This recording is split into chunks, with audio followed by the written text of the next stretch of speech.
الان خودم مقدم بگو آقای دکتر خوش اومدین به شهر. آقای دکتر خوش اومدید به شهر ما. خانم ببن هستین الان.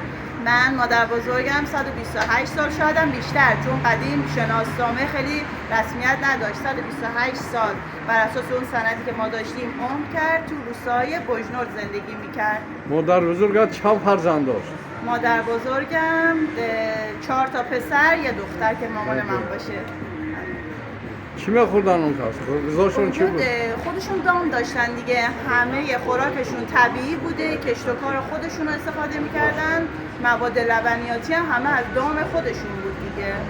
خودشون در همین 128 سال تا آخر حرکت میکردن؟ آره خودش حرکت، همه کاراش هم خودش حرکت میکرد. فقط 3-4 سال آخر چون اونجا خیلی برفی نمیاد، زمین برفی بود، سر خورد، مثلا شکستگی لگن داشت، زیاد. یه خورده افتاده شما هم شد. 100 ساله شده، 150 ساله شده انشالله. مردم ما سلامت باشید.